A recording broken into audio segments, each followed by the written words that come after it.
Optimus Prime shook his head. The Decepticons are too quiet. Far too quiet, Ratchet agreed. But I'm personally grateful for the break. I've got an inventory to do, and that lot to fix. Ratchet gestured to the line of broken equipment next to him. Prime glanced down as an engine growled into life, sending soft vibration up Makaela's legs. She threw down the spanner and punched the air. I fucking rock! Get this! She yelled. God, I'm good.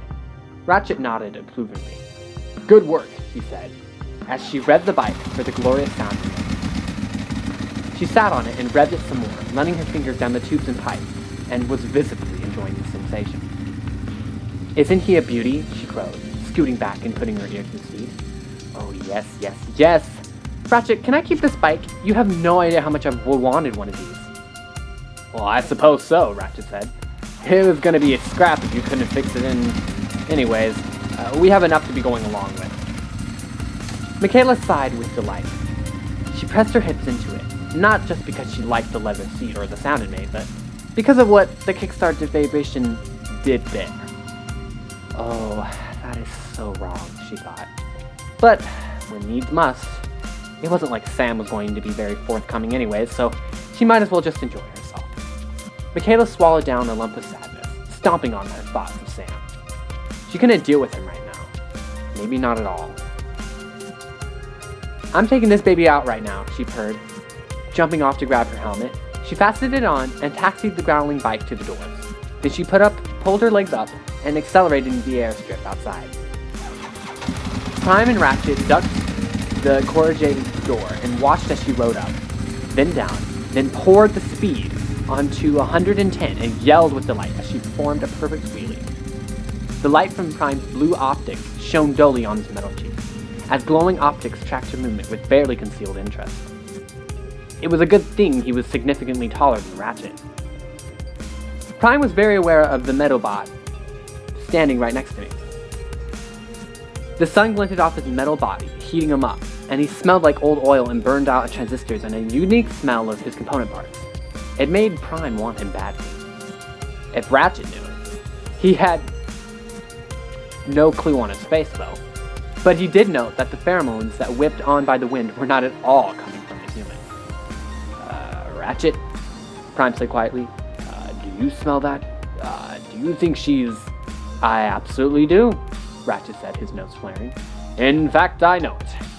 Isn't that strange? He began to scan quietly, curious about how such a thing as riding a bike can make someone so aroused. Perhaps things aren't going well with Sam, Prime said. Not in the sex department anyways, Ratchet noted, absently, as he examined the first wave of readings. This looks like... Oh my, that is torture. Prime looked at him suspiciously, taking in the Roman lines of Ratchet's face. At least 2 months since she last mated, he tutted, and shook his head. Dangerous if you ask me. You know how they get when they start thinking with the genitals. Like you to chop off a finger, then they come crying to me.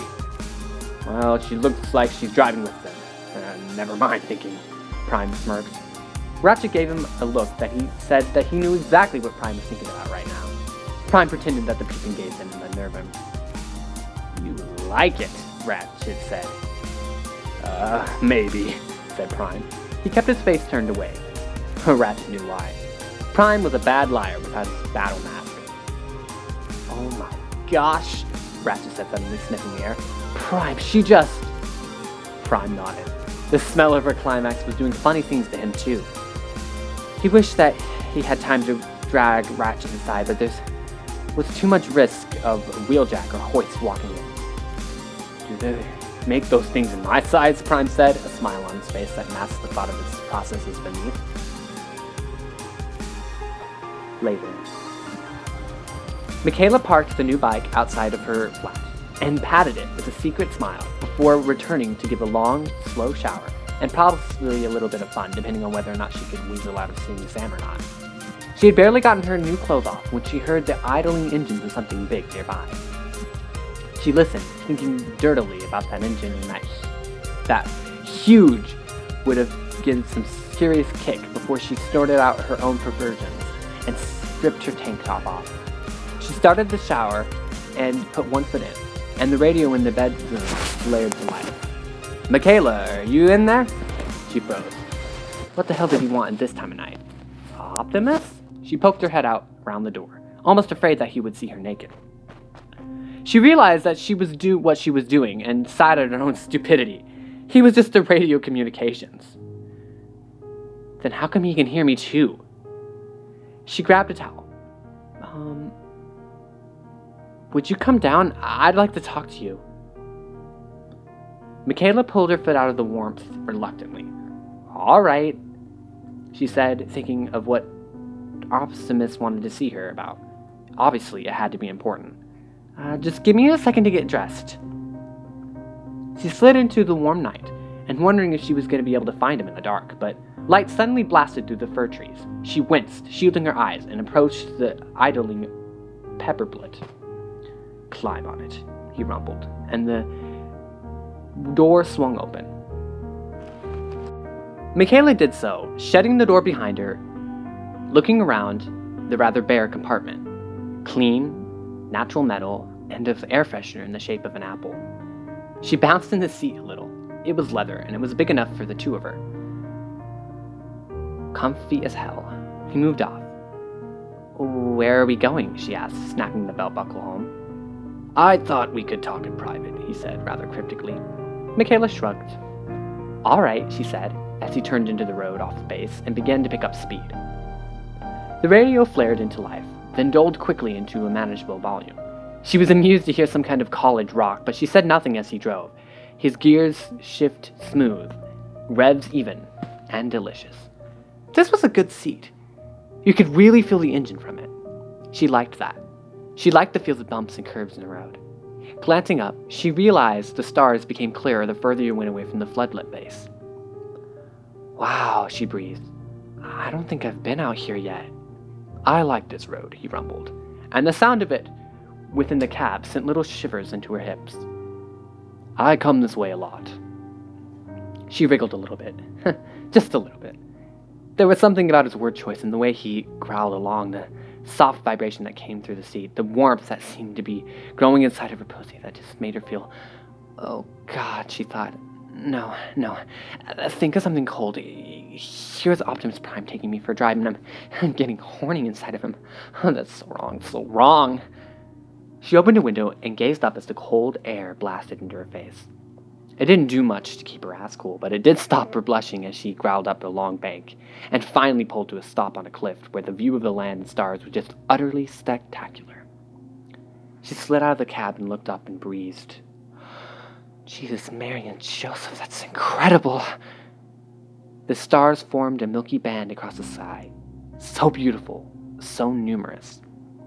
She spun on the spot, and they wheeled overhead. She had never seen them so clear. Gorgeous, she breathed, as Optimus transformed slickly and stood up. The starlight scathed down his curved thighs and reflected in his chest plates. Aren't they? And each one a possible solar system with life. Each one a sun, she replied, looking up at him. I'm so glad he didn't manage it. I am too, Prime nodded, crouching slowly, and then sitting on the cliff edge. Makaela tore her eyes away from the stars. What did you want to talk to me about? She asked. Optimus patted the ground beside him, and Makaela settled onto her shins. She hoped dimly that the cool air might help her stop thinking horny thoughts, but after that long and wonderful ride, his face was surprisingly blank. Is something wrong? She asked. Is it Sam? No, he said soothingly. Makaela, we've been concerned for you. You just haven't been yourself lately. Makaela blinked slowly as her brain worked over the last few weeks and then promptly shielded away from the pain. In what way? She asked. Optimus pointed to the long, fast-healing scar on her forearm, where she had almost taken her arm off in a carbon clutter the week before. Makaela was struck anew by the sheer size of him and the gentle spirit within. More than meets the eye, she thought dimly. He continued. Distracted. Ratchet tells me he's patched you up twice this week alone. It worries us. when our human friends have these accidents. Cybertronian equipment can be deadly if the user's not concentrating fully. I know, Makaela said softly. Look, I'm sorry, it's been a hard couple of months, alright? It's not what's the word? Spanking? Optimus said. I'm concerned. Makaela nodded. Thank you, she said, looking into the lines of his face. I'm fine, really, she added, the truth just dying to trip off her tongue. But that was stupid. An Autobot wouldn't understand, and besides, he'd probably think she was a whore for complaining about her lack of sex. But it wasn't just the sex, it was the whole situation. She hesitated long enough for Optimus to notice it, spacing in a memory of Sam's boredom, reluctance. Makaela? She felt the noise as much as heard it and sent a tickle of heat downstairs. I just spaced off, she lied, and then she realized with a sudden sigh. She searched his eyes, a soft blue reflecting in the metal plates. His bulk beside hers was immense, yet his face was so gentle, full of genuine concern. Optimus, can I tell you something? You can tell me anything you want, Makaela. This is gonna sound really bad, but... Oh, sod it, here it goes. Sam and I have been having a few problems. There, it was out. That was it, right? She felt better already, but more worlds started to swell up. It's like he's drawing away from me. I'm not sure why, and she paused, a lump rising in her throat. I just wish he wouldn't, but at the same time, I'm just so much glad that he... She hid her impending weepy session with a scratch from her eye. Go on, Optimus said very softly. At the same time, I just feel us drifting apart, and it's not because of lack of sex. I mean, that's a little part of it, but I have to admit that I just can't keep going on like this. She stopped suddenly, putting a hand over her mouth. I'm sorry. Optimus, you don't need to hear all of this stuff. Makaela felt a huge metal finger touch her back gently. Makaela, I see you want a deep bond with Sam, but some things just don't work out the way we expect them to. If you're not truly happy, don't try to force it, or your love could turn into a resentment. It has, she nodded. Tears pricked her eyes and she swiped at them. God, I'm sorry. I hate fucking crying. Oh, it's alright, he soothed, his voice deep in a vibratory comfort that seemed to reach her bones and made her shiver deliciously. I wish I could wave a wand, she spurted out suddenly. I wish I could make it magic and make it all better and make him love me and make myself love him, but it's just not working. It's as good as it's ever gonna get. I wouldn't be able to get over the breakup. Her breath hitched into a sob. Optimus' hand circled her back, providing more warmth than she would have expected. Easy, he soothed. Makaela found herself actually sobbing, much to her utter embarrassment. He said, I've got options. Maybe I have, but I get sick of these monthly jobs. No feeling, just passion, just in and out, and I don't know what the description is, probably totally gross to you, but it's so unsatisfying to just take. Optimus said softly, his tears on the stars. Until you feel drained and used. Yes! Her breathing having to hick. How did you know so much about human relationships anyways? I have eyes to see and ears to hear, Optimus said. He shifted a position then, scooping her gently into his hand and letting her down onto his thick metal thigh. Come here, he said, soothing her with a big blue fingers. I'm sorry to dump this on you. I'm happy to help, Optimus said. He looked at her closely, her tear-stained face and puffy eyes. She looked beautiful, especially with that wonderful heat waiting from between her legs. Maybe it's time for a change, he suggested after a few silent moments. Fat chance, she said softly. Believe me, I know what I like, and I like muscles and gorgeous shoulders and big and powerful, and most of those guys are just assholes. I don't know, he said, lifting a hand to her face. Makaela began to notice that what touched her skin wasn't a middle finger. A small hatch had opened in the tip, emitting a thin, tampered cable which sought her tears and brushed them away gently. She reached out to touch it, unthinking. Hey, I didn't know you guys had extendable fingers, she said, looking at the precise cable in her palm and looked at it closely. Optimus' cigarettes fizzled deliciously. She could have had no idea what she was going to do to him. There's a great deal about me you don't know. There's a lot about me you don't know, she arched an eyebrow. Not anymore. The cable twitched and then rose to her chin where it gently tilted her face up. Prime leaned in slightly. Would you like to even it up a bit? She felt her breath hitch. Her whole body suddenly electrifies past anything she felt riding a bike. No way. What do you mean? She asked. The glowing tip of the cable drifted to her throat to gently brush the tops of her breasts before retreating behind her ear to tickle sensitive skin. She shuddered as it caressed her. When a member of my kind is distressed, we see it. That distress is countered with something more pleasant. He rumbled the words, a deep baritone that vibrated into her bones, and if possible made her even wetter. It's a matter of caring for each other. During the time I've been Prime, I've learned a lot about pleasure and how best to provide it to those who serve our cause. Makaela was sure she stopped breathing. She arched as another cable, one she hadn't seen, looped around her waist to breast a sensitive spot at the base of her neck. Her eyes drifted shut in pleasure. You sleep with the Autobots? She was breathless. I hold the Matrix, he purred.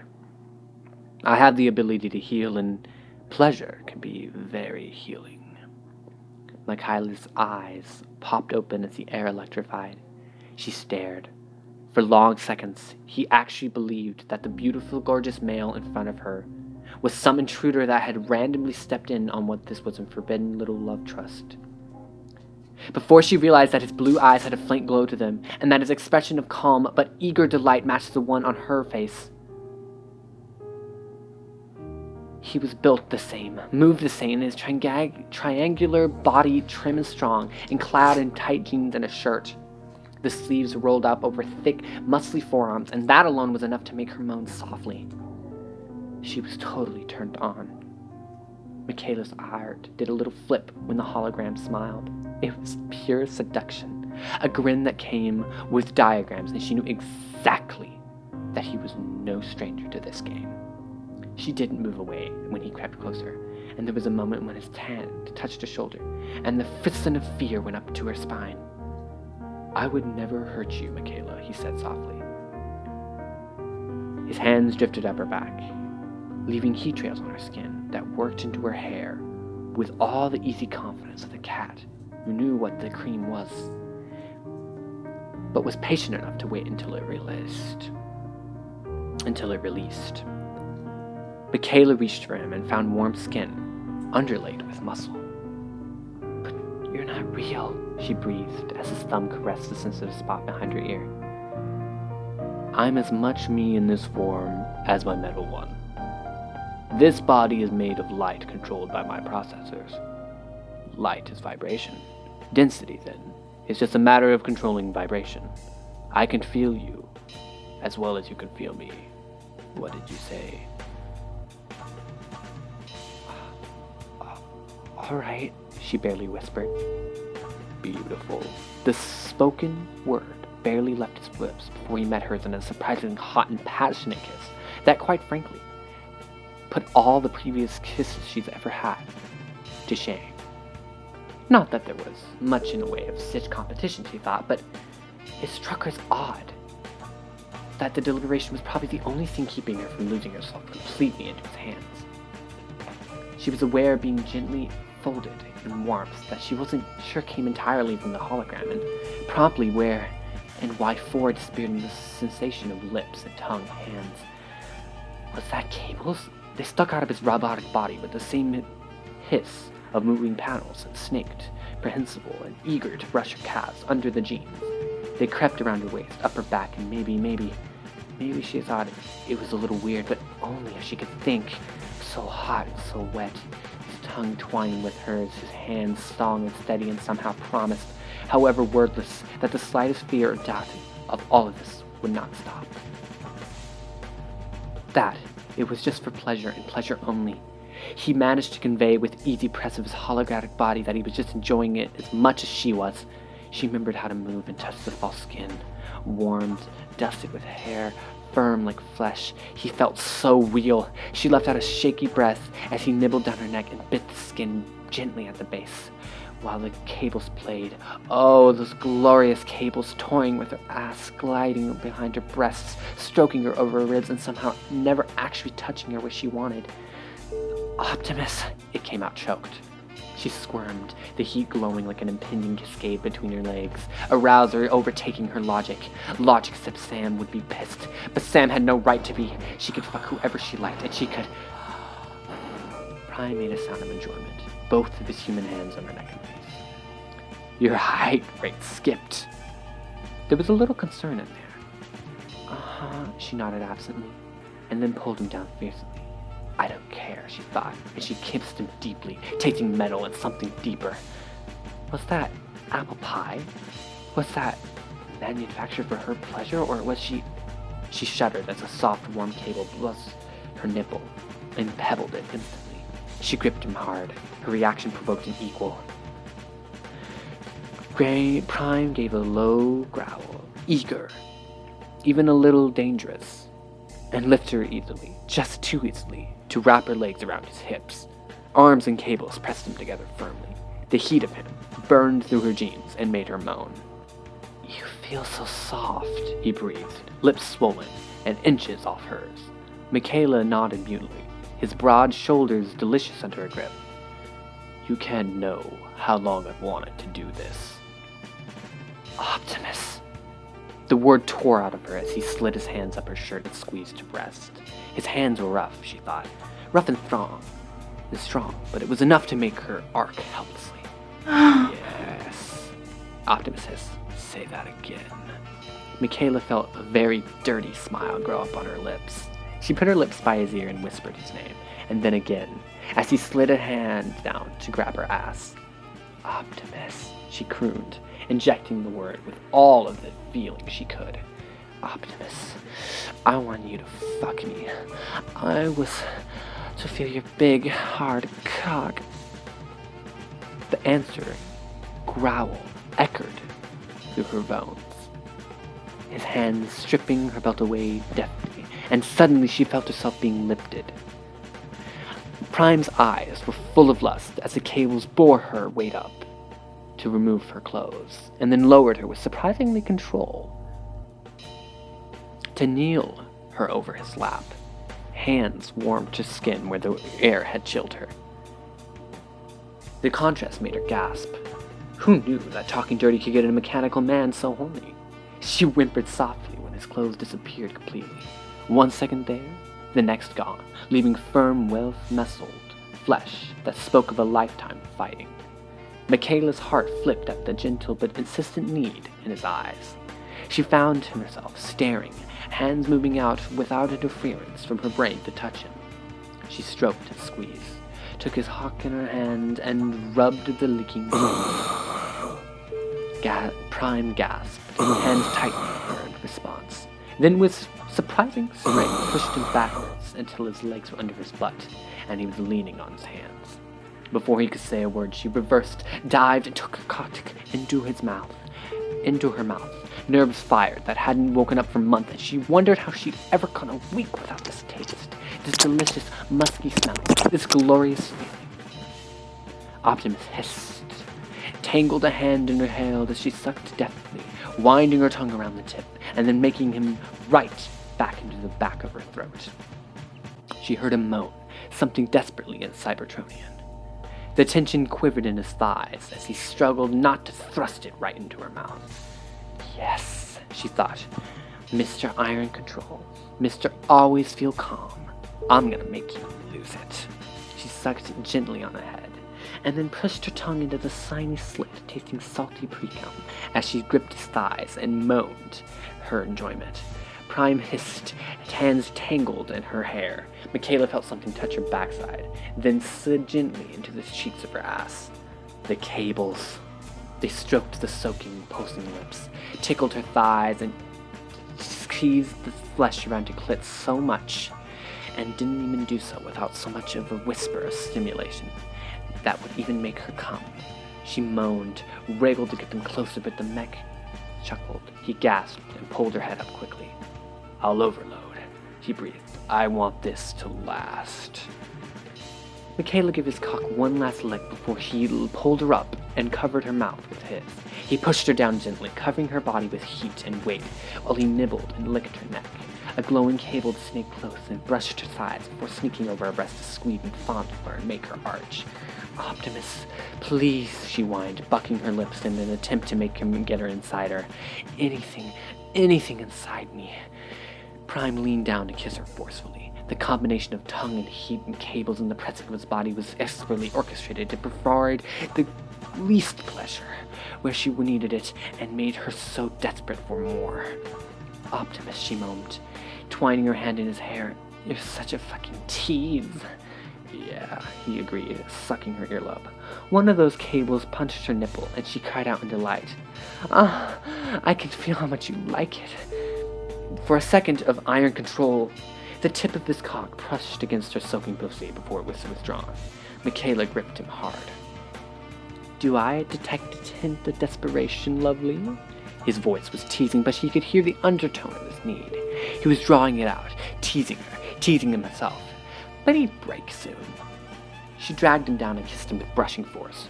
Her voice took on a tone that he had never heard before. It was positively commanding. He loved it. "Fuck me, Optimus, right now." He chuckled soft, did more like relief than he had intended it to. "Yes, ma'am," he growled, and pushed inside with gentle determination, and Makaela's forced her eyes open to view the look of unguarded pleasure on his face. For seconds he remained still, absorbing the sensation. She tightened her muscles deviously, and he began to move, compelled by the instinct to seek deeper, hotter, to find that delicious rhythm. "Sweet Primus," he breathed, as Makaela wrapped her legs around his hips and squeezed him, encouraging. He groaned as he thrust with delicious force into the side of his pain, just the hand that supported his weight clenching into the dirt. Makaela rocked her hips with him, finally losing it. The cables twined around her nipples. She grabbed him down for a steep kiss, the stretch around the length of that holographic cock, the one she was sure was going to have calculated based on the surreptitious scan, impaled one and invaded so perfectly off the other, while between those imprehensible cables stroked and squeezed and tweaked and even burned. The body in those hands, those burning blue eyes so full of need. She felt it coming, hot and electric, rolling closer like a thundercloud that threatened to take her down. She choked his name as orgasm ripped through her. She ripped him hard as she exploded. She heard his rough cry and felt his body stiffen as though it was a sackcloth. Then electric surge in her brain died to a manageable level, leaving her warm and sweaty, a tangle of loose, sated muscles. She panted softly, their skin damp, hair too, her forehead against his, intertwined into one together, could finally find the willpower to move. Prime recovered first, probably because he didn't have the distraction of lungs that needed filling. He moved onto his side, lying on his own robotic leg, and drew her instantly into an embrace that she might have fought if it had been another nameless jock. She laid her head on his bicep, aware that the night air was chilling the sweat on her skin, and his living metal was warming her from below. She searched for words, thinking that she could break the silence, but nothing came to mind. His hands gently rubbed up and down her back, comforting her. This silent communication unnerved her a little bit, feeling that he knew.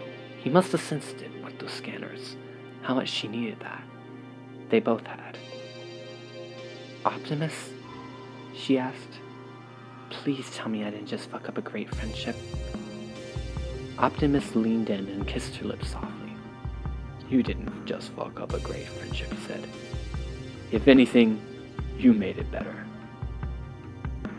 Prime brushed up a hand upon her ribs. The touch seemed to say he wasn't going to go anywhere. And if it was possible by mere touch, that it could all happen again and again, she wanted it to. She said nothing as the realization hit her hard. Prime actually cared, if only to provide comfort in a time of need, and oddly, it put a lump in her throat. They lay entwined and silent until Makaela began to shiver. "You're cold," he rumbled, and pressed a gentle kiss on her forehead. "Chilly," she agreed. "You know, my cab is heated." "Okay," she nodded, sitting up with him.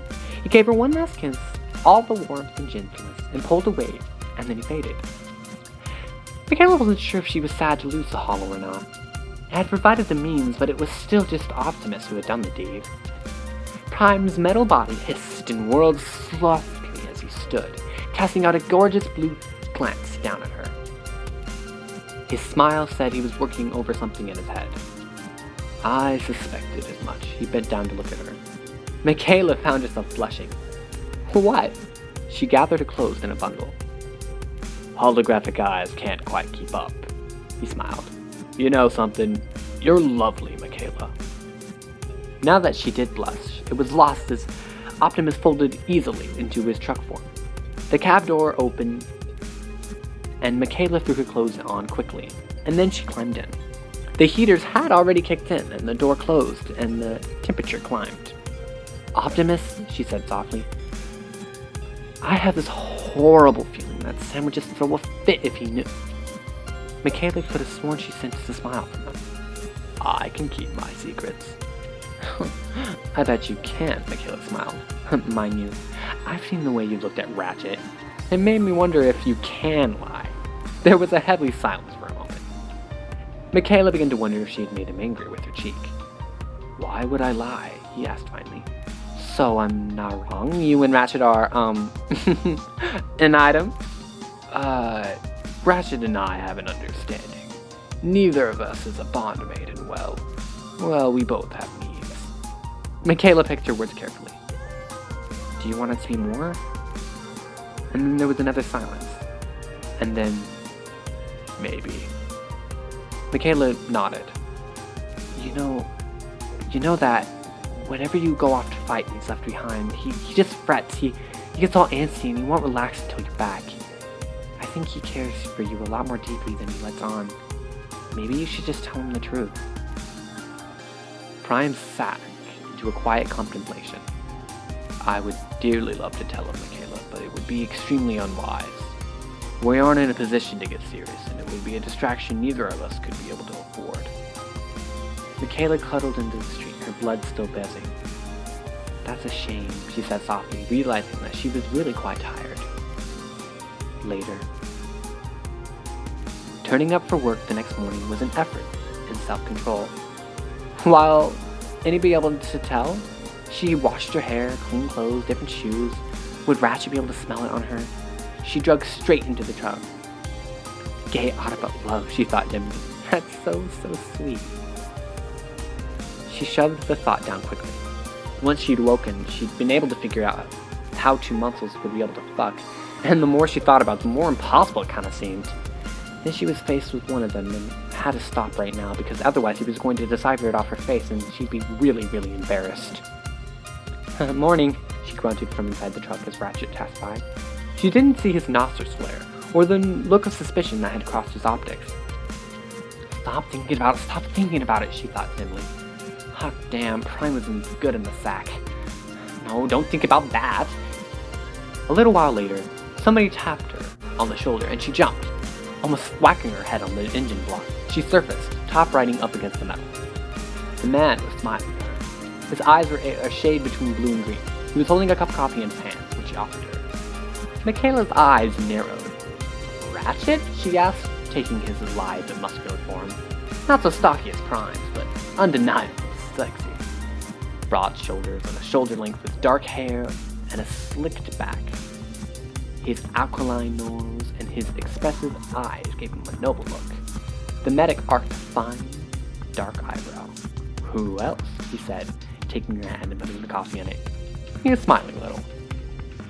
Don't look so surprised. Prime isn't the only one with a hologram, you know.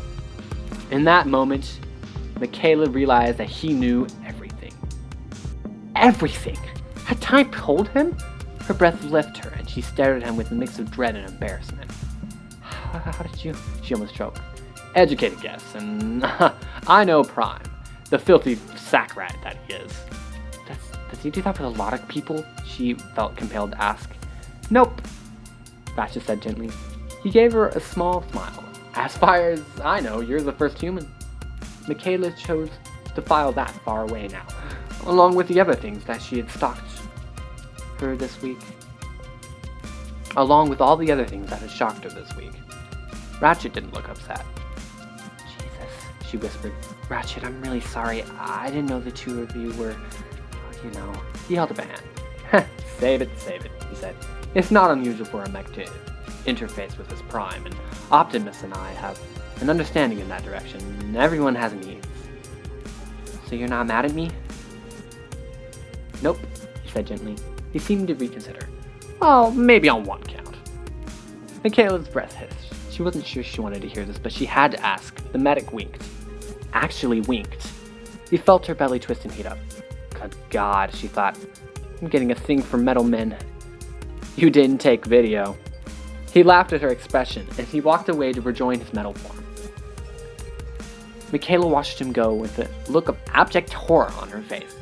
Coffee forgotten, mind reeling in shock, and a pussy dampened, she buried herself in the back of her truck, wishing she would never have to come up again.